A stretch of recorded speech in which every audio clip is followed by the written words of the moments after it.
नमस्कार विद्यार्थी मित्र मैत्रिणींनो, केपीच सायन्स अकॅडमी वरती तुमचं पुन्हा एकदा स्वागत आहे. आपल्या या चॅनल वरती आपण लेक्चर सिरीज चालू केलेली आहे. सायन्स साठी 2 क्वेश्चन आपण शॉर्ट क्वेश्चन आपले प्रिव्हियस इयरचे घेतले होते. आणखी पण क्वेश्चन अपलोड होतील. आता स्टेप बाय स्टेप आपण चॅप्टर चालू केलेले आहेत. पहिलाच टॉपिक आपला महत्त्वाचा आहे क्लासिफिकेशन, सजीवांचं वर्गीकरण. बरोबर. तर याच्यामधला पार्ट 1 आपण शिकलेलो आहोत. पार्ट 2 आज आपण बघणार आहोत. जास्तीत जास्त विद्यार्थ्यांना शेअर करा आपले लेक्चर. विज्ञान हा विषय मुलांना खूप अवघड जातो. इव्हन मुलांकडं नोट्स वगैरे पण अवेलेबल नसतात. सो चॅनलला लाईक करा, शेअर करा, सबस्क्राईब करा. जर तुम्हाला क्वालिटी कंटेंट वाटलं तर जास्तीत जास्त विद्यार्थ्यांपर्यंत पोहोचवा. सजीवांचं वर्गीकरण भाग 2, सूक्ष्मजीव आणि वनस्पती. आता आपण पाठीमागच्या लेक्चरमध्ये आर.एच. विटाकर यांच्या क्लासिफिकेशन पर्यंत आलो होतो. बरोबर.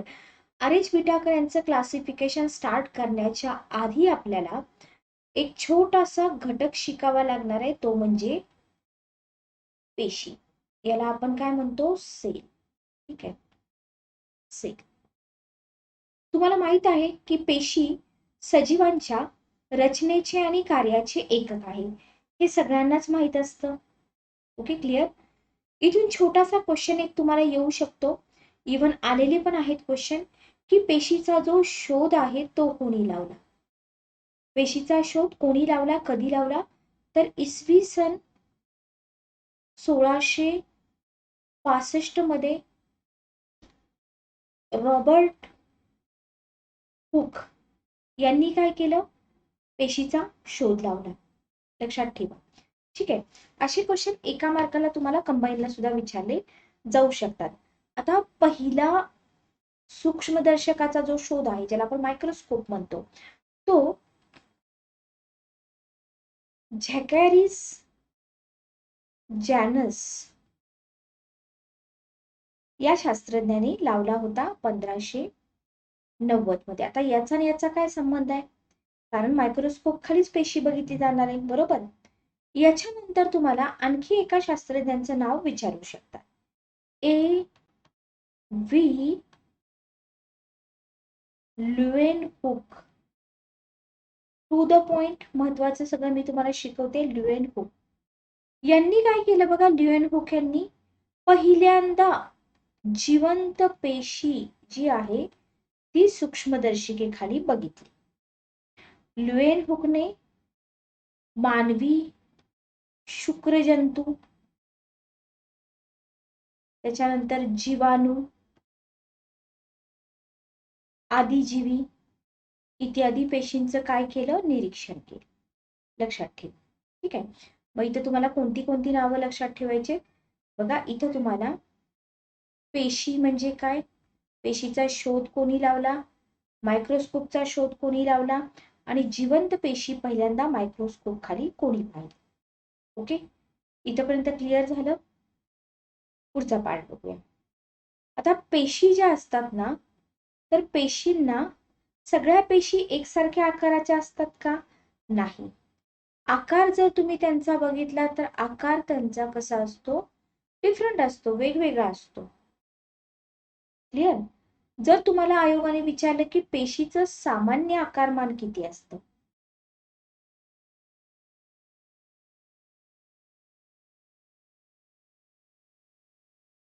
ते 18 सेंटीमीटर. हे लक्षात ठेवा. अजूनपर्यंत कधी विचारलं नाही, पण विचारू शकतात. जर तुम्हाला विचारलं की विश्वातील सर्वात सूक्ष्म पेशी कोणती, विश्वातील सर्वात सूक्ष्म पेशी कोणती, तर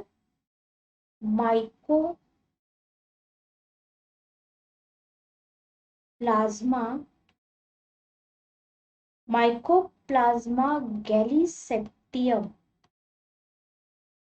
गॅलिसेप्टिकम ही आहे विश्वातली सगळ्यात सूक्ष्म पेशी. ओके. आता तुम्ही म्हणाल की मॅडम मग सर्वात मोठी पेशी पण सांगा. शहामृगाचं अंड, हे सगळ्यांना माहित असतं. शहामृगाचं अंड किती? 18 cm. बरोबर. आणि मानवी चेतातंतू ही सर्वात लांब पेशी आहे आपल्या शरीरातली. मानवी चेतातंतू, हे पण लक्षात ठेवा बरं का. मानवी चेतातंतू साधारणतः 1 ते 1.5 मीटर, हे पण लक्षात ठेवा. हे झालं आपलं इंट्रोडक्शन. पेशी आपण का बघतोय ते तुम्हाला लक्षात येईल, कारण का रॉबर्ट विटाकर यांचं जे क्लासिफिकेशन आहे बघा, इथं तुम्हाला प्रोकॅरियोटिक आणि युकॅरियोटिक दिले. प्रोकॅरियोटिक मध्ये तुम्हाला मोनेरा किंगडम येतोय, युकॅरियोटिक मध्ये तुम्हाला युनिसेल्युलर मध्ये आणि मल्टीसेल्युलर मध्ये डिफरन्स करायचा आहे. युनिसेल्युलर मध्ये प्रोटिस्टा येत आहेत, मल्टीसेल्युलर म्हणजे जिथं विथ सेल वॉल आहे तिथं प्लॅन्टी आणि फंजा येत आहेत, आणि विदाउट सेल वॉल ॲनिमलिया येत आहेत. मग इथं तुम्हाला प्रोकॅरियोटिक आणि युकॅरियोटिक आदिकेंद्रकी आणि दृश्य केंद्रकी पेशी समजून घ्यावं लागेल. मग आदिकेंद्रकी आणि दृश्य केंद्रकी समजण्याच्या आधी तुम्हाला पेशी म्हणजे काय ते समजलं पाहिजे, म्हणून आपण आज सुरुवातीला हा भाग कंप्लीट करतो. Okay, clear. बघा, याच्यानंतर आपल्याला पेशीशास्त्र, पेशी रचना, अंगके आणि कार्य बघायचे आहे. ठीक आहे. आता आणखी एक छोटासा भाग राहतो ज्याच्यावरती क्वेश्चन येऊ शकतात, ज्याला म्हटलं गेलेलं आहे पेशी सिद्धांत. पेशी सिद्धांत किंवा सेल थेरी. Sale theory. आता याच्यामध्ये तुम्ही काय काय लक्षात ठेवणार सेल थेरी मध्ये, तर तुम्हाला माहित पाहिजे की 1888 मध्ये एम जे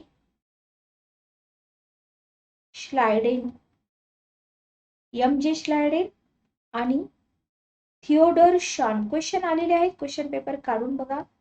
थिओडर शॉन यांनी काय केलं, पेशी विषयक सिद्धांत मांडला. एम जे श्लायडेन आणि थिओडर शॉन. ठीक आहे. काय सांगितलं त्यांनी सिद्धांतामध्ये, पहिला पॉइंट लक्षात ठेवा बरं का, सर्व सजीव हे पेशीचे बनलेले असतात. याच्या बाहेर आहे तुम्हाला काहीच विचार नाही, सर्व सजीव हे पेशीचे बनलेले असतात. दुसरा पॉइंट, पेशी हे सजीवाच्या रचनेचे, कार्याचे काय आहे, एकक आहे. Okay, clear.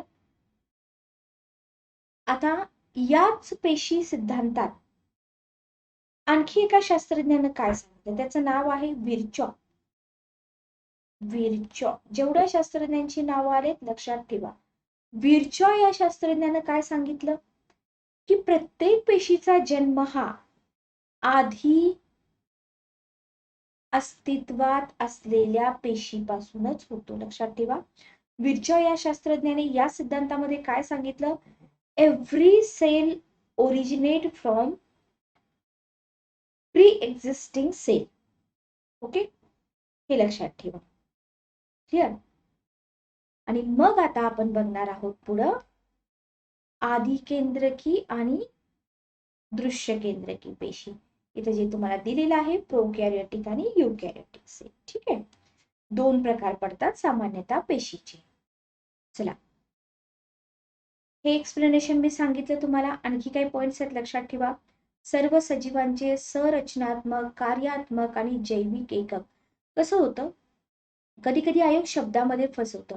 जैविक एकक पण आहे, कार्यात्मक पण आहे, संरचनात्मक पण आहे. सगळे सजीव पेशींचे बनलेले असतात. प्रत्येक पेशी स्वयंपूर्ण असते. लक्षात ठेवा, सर्व पेशीमध्ये पेशीद्रव्य असतं, ते पेशी पटलाने वेढलेलं असतं. पेशीद्रव्यामध्ये तुम्हाला काय काय मिळतं, प्रथिने मिळतात, न्यूक्लिक आम्ल मिळतात. हे यांना काय म्हणता तुम्ही, जैव रेणू म्हणता. हे छोट्या छोट्या गोष्टी लक्षात ठेवा. आता त्यांचा आकार जो असतो तो 1 ते 100 मायक्रोमीटर इतका यांच्या दरम्यान असतो. पेशी आपण सूक्ष्मदर्शी खाली पाहतो, बरोबर. सजीवामध्ये असलेल्या पेशीच्या संख्येनुसार, बघा सजीवामध्ये जेवढी पेशीची संख्या आहे त्याच्यानुसार त्यांचे एक पेशीय, उदाहरणार्थ जीवाणू, आणि बहुपेशीय वनस्पती आणि प्राणी असं आपण वर्गीकरण करतो, बरोबर. हे सगळं सोपं आहे, त्याच्यामुळे मी थोडंसं फास्ट घेते. वनस्पती प्राणी यांच्या जातीनुसार काय होतं, पेशीची संख्या वेगवेगळी असते, लक्षात ठेवा.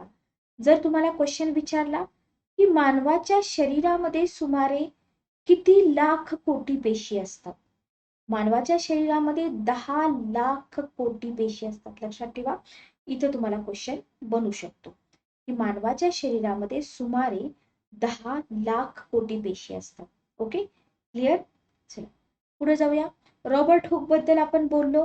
रॉबर्ट हुक वैज्ञानिक होता. 1665 मध्ये एक बुचाचा पातळ काप सूक्ष्मदर्शी खाली पाहिला आणि त्याला या कापामध्ये काय दिसले, सूक्ष्म कप्पे दिसले, बरोबर. सूक्ष्म कप्पे दिसले म्हणजे कसे, हे बघा असे एकाला एक लागून असे कप्पे दिसले. तर याच कप्प्याला त्याला काय म्हटलं, सेल म्हणजे पेशी असं नाव दिलं. ठीक आहे. कोणत्या वृक्षाच्या झाडापासून बूच तयार करतात, ओक वृक्षाच्या, लक्षात ठेवा. सिंपल क्वेश्चन आयोगाने विचारलेले आहेत. आता हुक यांनी काय केलं, बुचाच्या कापातील कप्पे म्हणजे ओक वृक्षाच्या पेशी पाहिल्या, बरोबर. त्याच्यानंतर स्लायडेन आणि श्वान बद्दल आपण बोललो होतो. यांनी सिद्धांत मांडला की सगळे सजीव पेशींचे बनलेले असतात. त्याच्यानंतर सर्व सजीवांमध्ये पेशी सजीवांच्या रचनेचे आणि कार्याचे एकक असतात. नवीन पेशी आधी अस्तित्वात असलेल्या पेशीपासून निर्माण होतात. आता काही सर्व पेशीमध्ये काही गुणधर्म समान दिसून येतात, बरोबर. सगळ्या जेवढ्या पेशी आहेत काही समान गुणधर्म असतात. उदाहरणार्थ पेशी श्वसन करते का, करते. पेशीला अन्न लागतं का, लागतं. पेशी अपशिष्टे उत्सर्जित करते का, करते. पेशीची वाढ होते, होते. पेशी मृत पण होते. समान गुणधर्म आहेत, बरोबर. पेशीचा जो पृष्ठभाग असतो त्याच्यामधून पोषक घटक, ऑक्सिजन आणि कार्बन डायऑक्साईड, इथं क्वेश्चन पडू शकतो की पेशीच्या पृष्ठभागामधून खालीलपैकी कोणकोणत्या पदार्थांची देवाणघेवाण होते. तर पोषक घटकांची देवाणघेवाण होते, ऑक्सिजनची होते, कार्बन डायऑक्साईडची पण होते. साधे सिंपल क्वेश्चन जे तुम्हाला विचारले जाऊ शकतात. Okay, clear.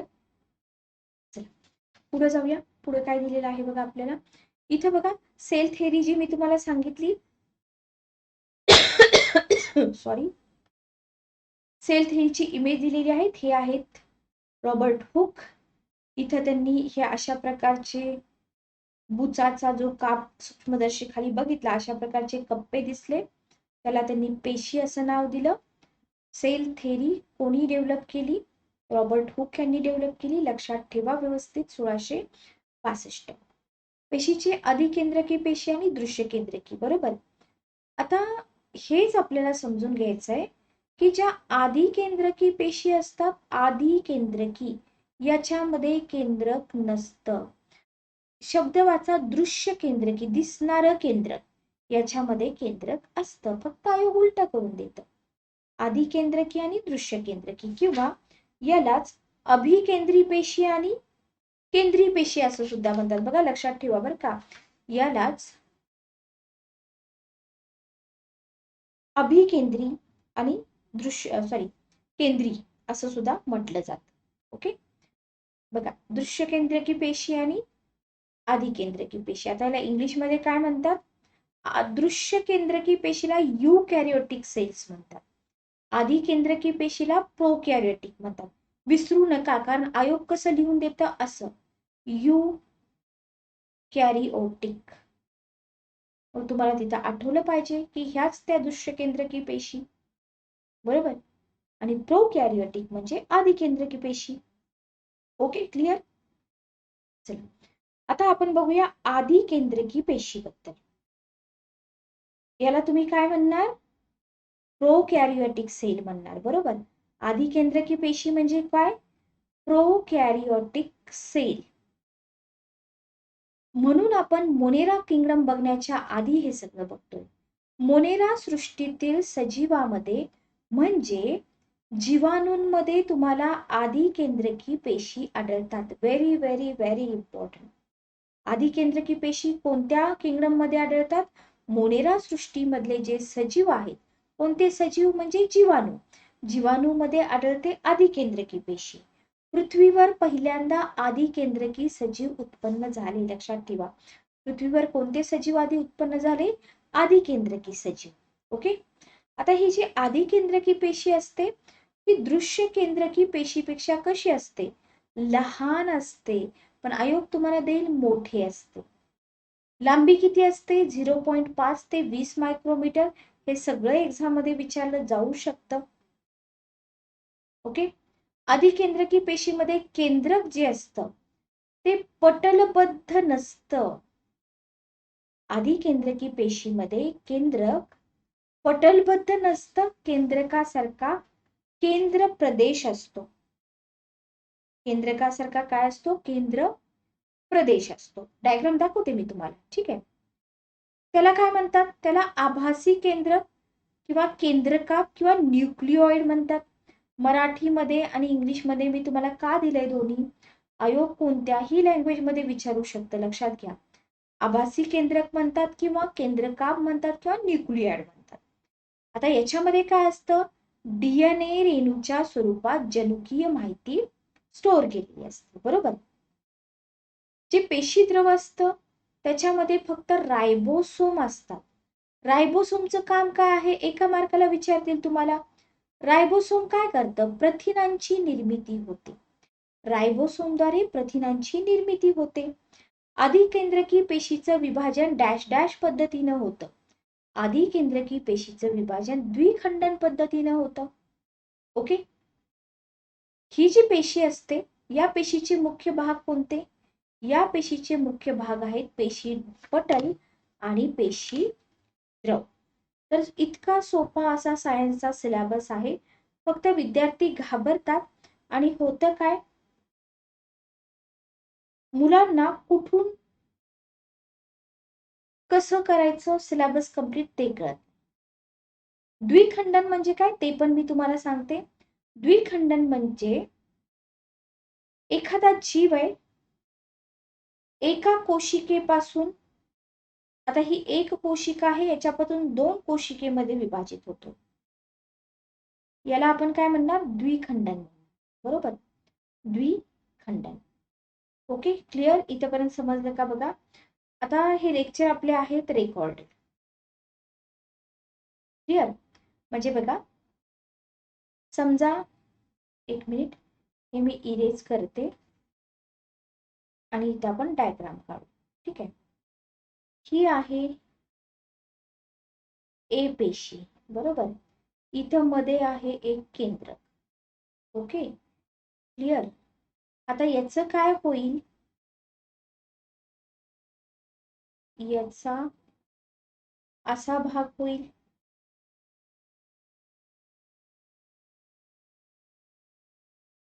पुढे जाऊन काय होईल? असा भाग होईल. बरोबर. आणि हे जे आहे हे सेपरेट होईल आणि पुढे जाऊन टोटली तुम्हाला पेशीचं विभाजन झालेलं दिसून येईल. बरोबर. हे अमिबा मधलं द्विखंडन म्हणू शकता तुम्ही. याला काय म्हणणार तुम्ही?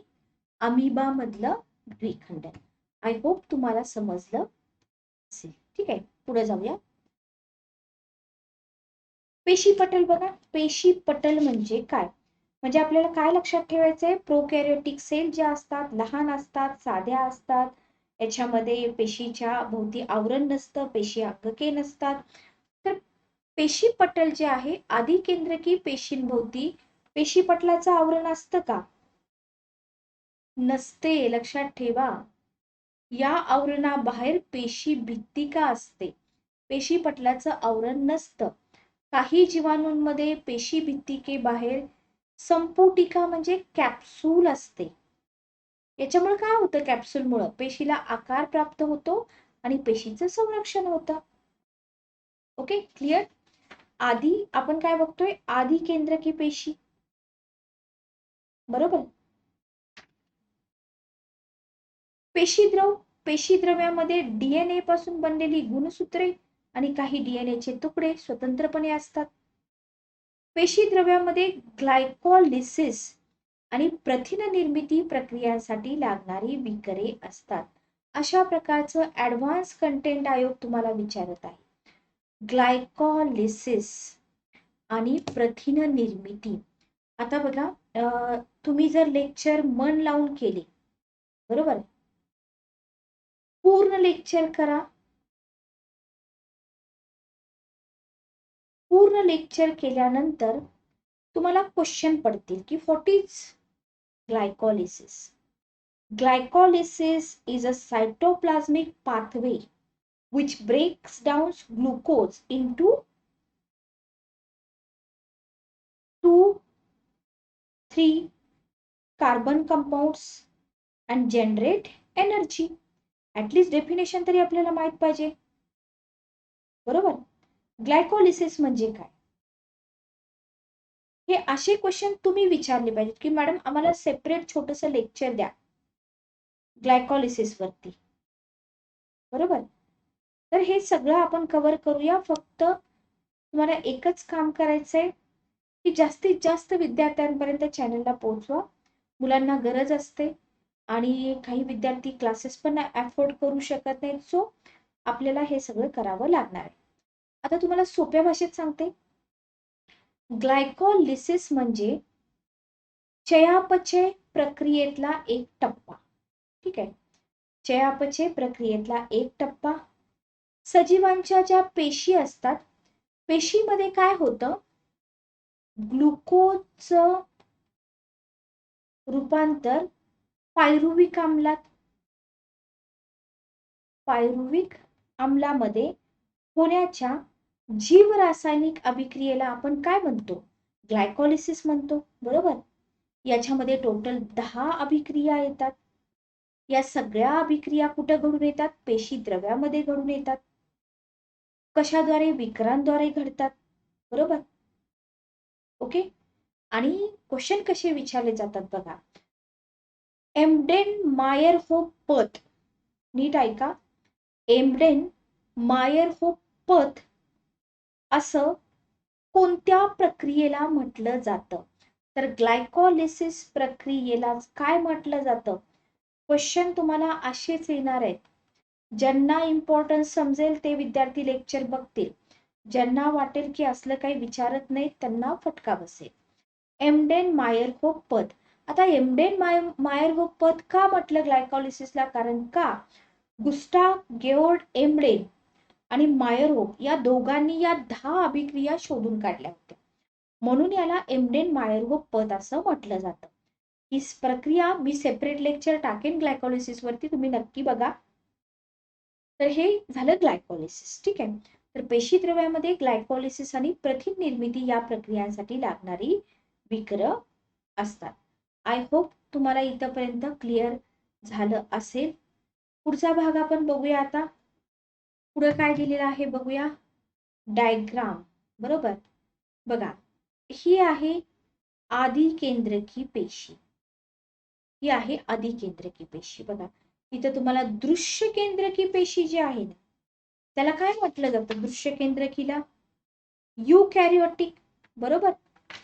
इथं तुम्हाला पेशी भित्तिका, पेशी पटल, केंद्रकाप, पेशीद्रव्य, रायबोसोम, कक्षाभिका, झलरिका, संपुटिका हे दिसत आहे, बरोबर. मग आपण काय बघतोय, पुन्हा एकदा मी तुम्हाला सांगते, आपण प्रोकॅरियोटिक सेल बघतोय. म्हणजे आपण बघतोय आधी केंद्रकी पेशी, बरोबर. आपण काय बघतोय, आधी केंद्रकी, म्हणजे हेच आपण बघतोय. Okay, clear. चला, आधी केंद्रकी पेशी पटलाबाहेर कक्षाभिका आलेली असते. दिसते का बघा कक्षाभिका, कुठं आहे कक्षाभिका, हे बघा, हे कक्षाभिका, बरोबर. त्याच्यानंतर ती फ्लॅजेलिन या प्रथिनापासून बनलेली असते. कशापासून बनलेली असते, फ्लॅजेलिन. याचा उपयोग कशासाठी होतो, ही जी कक्षाभिका आहेत ना, ह्या याचा उपयोग पेशींना हालचालीसाठी होतो आणि संवेदना करता होतो. ओके, पेशीची हालचाल आणि संवेदन याच्याकरता होतो. सगळ्या आदिकेंद्रकी पेशीमध्ये कक्षाभिका खेरीज, इथं कक्षाभिका दिसतायत का? कक्षाभिका खेरीज काय असतं? अनेक सूक्ष्म आकाराच्या झलरिका असतात, त्याला पिलाय म्हणतात. इथं दिलेत बघा झलरिका तुम्हाला, त्याला पिलाय म्हणतात.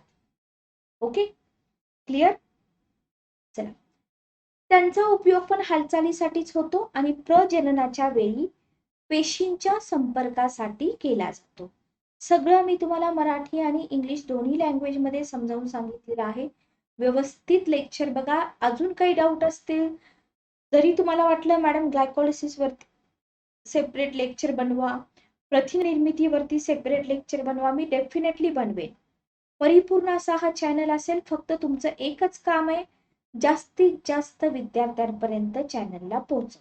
ओके, हे झालं आदिकेंद्रकी पेशी. याच्यानंतर आपण बघतोय दृश्य केंद्रकी पेशी. बघा, याच्यानंतर आपण बघतोय दृश्य केंद्रकी पेशी, म्हणजे यालाच तुम्ही काय म्हणणार, केंद्रकी पेशी. बरोबर. प्रोटिस्टा सृष्टी, कवक सृष्टी, वनस्पती सृष्टी, प्राणी सृष्टी याच्यामधले जे सजीव आहेत, इथं तुम्हाला दृश्य केंद्रकी पेशीचे बनलेले दिसतात. इथं काय असतं, केंद्रक पटलबद्ध असतं. इकडं पटलबद्ध असतं का? नसतं. सूक्ष्मदर्शी काही ठळकपणे दिसतं, म्हणून यांना दृश्य केंद्रकी पेशी म्हणतात. क्लिअर? लांबी तुम्हाला 10 ते 100 मायक्रोमीटर दिलेली आहे. दृश्य केंद्रकी पेशी आदिकेंद्रकीपेक्षा 15 पट रुंद असतात. आकारमानाने सुमारे 1000 पट मोठ्या असतात. कोणती पेशी मोठी असते, कोणती पेशी छोटी असते, हे तुम्हाला व्यवस्थित लक्षात ठेवावं लागेल. या पेशींचे पेशी पटल आणि पेशी द्रव असे भाग असतात. जसं आपण त्याचे भाग बघितले, तसंच आपण याचे पण भाग बघत आहोत. ओके, पेशी पटल बघा. दृश्य केंद्रकी पेशीचं पेशी पटल आदिकेंद्रकी पेशीच्या पेशी पटलासारखंच असतं. प्रोटिस्टा सृष्टीतील आदिजीवांमध्ये आणि प्राणी सृष्टीतील सजीवांच्या पेशीमध्ये फक्त पेशी पटल असतं, परंतु पेशी भत्तिका नसते. याला क्वेश्चन करा. प्रोटिस्टा सृष्टीमधील जे आदिजीव आहेत आणि प्राणी सृष्टीमधील जे सजीव आहेत, त्यांच्या पेशीमध्ये फक्त पेशी पटल असतं, पेशी भित्तिका नसते. प्रोटिस्टा सृष्टीतील लाल शैवाल, हरित शैवाल, कवक सृष्टी आणि वनस्पती सृष्टी यातील सजीवांच्या पेशी पटलावर पेशी भित्तिका असते. लक्षात ठेवा. अनेक दृश्य केंद्रकी पेशीमध्ये कक्षाभिका किंवा पक्ष्माभिका असून त्यांचा उपयोग हालचालीसाठी होतो आणि तापमान बदल, रासायनिक बदल, स्पर्श यांच्या संवेदनासाठी होतो. ठीक आहे, इथं प्रोटिस्टा सृष्टीचा उल्लेख आलेला आहे, हे विसरू नका. पेशीद्रव आपण बघितले. पेशीद्रव्यामध्ये पेशी केंद्रक आणि पेशी अंगके असतात. पेशी केंद्रकाभोवती दुहेरी आवरण असतं. डीएनएचे रेणू गुणसूत्राच्या स्वरूपात असतात. पेशी द्रवामध्ये आंतरद्रव्य जालिका, बरोबर, रायबोसोम, आपण खडबडीत आंतरद्रव्य जालिका म्हणतो की नाही, रफ इंडोप्लाझ्मिक रेटिक्युलम, बरोबर, गॉल्जी यंत्रणा, गॉल्जी कॉम्प्लेक्स, तंतुकणिका, माइटोकॉन्ड्रिया, रिक्तिका,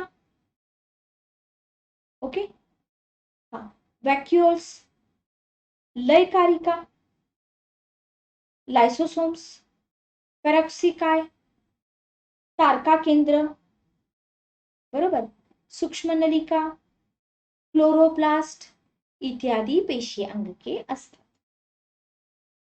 दृश्य केंद्रकीमध्ये. ओके, एकूणच आदिकेंद्रकी पेशी आणि दृश्य केंद्रकी पेशी या पेशींच्या आतील आणि पेशी बाहेरील घटकाचा इथं विचार केला जातो. दोन्ही पेशीमध्ये त्यांच्या घटकांच्या बाबतीत असलेले फरक प्रत्येक घटकाची माहिती देताना आपण पुढे नोंदवलेले आहेत. आपल्याला पुढे सगळं बघायचं आहे. सेल वॉल म्हणजे काय, प्लाझ्मा मेम्ब्रेन काय आहे, सायटोप्लाझम काय आहे, न्यूक्लियस काय आहे, जेव्हा आपण प्लाझ्मा मेम्ब्रेन बघू तेव्हा आपण डिफ्युजन म्हणजे काय, ऑस्मॉसिस म्हणजे काय, हे सगळं आपल्याला बघावं लागणार आहे. दृश्य केंद्रकीमध्ये तुम्हाला प्राणीपेशी, वनस्पती पेशी, बघा इथं रायबोसोम आहे, लयकारिका आहे, तारका केंद्र आहे, पॅरॉक्सी काय आहे, आंतरद्रव्य जालिका आहे, तंतुकणिका आहे, गॉल्जी यंत्रणा आहे, सगळं याच्यामध्ये तुम्हाला मिळून जात आहे. जे विद्यार्थी इंग्लिशमध्ये कम्फर्टेबल आहे तिथे तुम्हाला युकॅरियोटिक सेल आणि प्रोकॅरियोटिक सेलच्या डायग्राम दिलेल्या आहेत, बघून घ्या. ओके, तर याच्यानंतर पुढचं जे लेक्चर असेल त्या लेक्चरमध्ये अजून आपला पेशी हा घटक संपलेला नाही. जेव्हा आपला पेशी हा घटक संपेल त्याच्यानंतर आपण काय शिकणार आहोत, मोनेरा किंगडम शिकणार आहोत, बरोबर. किंवा मग आपण काय करूया, पेशी शिकल्यानंतर आपण हा चालेल, पेशी शिकल्यानंतर आपण मोनेरा किंगडम बघूया आणि बाकीचे सगळे किंगडम आपण कंप्लीट करूया आणि त्याच्यानंतर आपण उती हा टॉपिक घेऊया. ओके, तर पुढचं लेक्चर जे असेल, पुढचं लेक्चर अतिशय इम्पॉर्टंट असणार आहे. चॅनल नवीन आहे, लेक्चर्स कसं वाटतंय प्लीज कमेंट करून सांगा. आणखी काही तुम्हाला इम्प्रूव्हमेंट सुचवायची असेल सुचवू शकता. फक्त एकच रिक्वेस्ट आहे की जास्तीत जास्त विद्यार्थ्यांपर्यंत लेक्चर शेअर करा. भेटूया नेक्स्ट लेक्चरमध्ये. Good day, take care.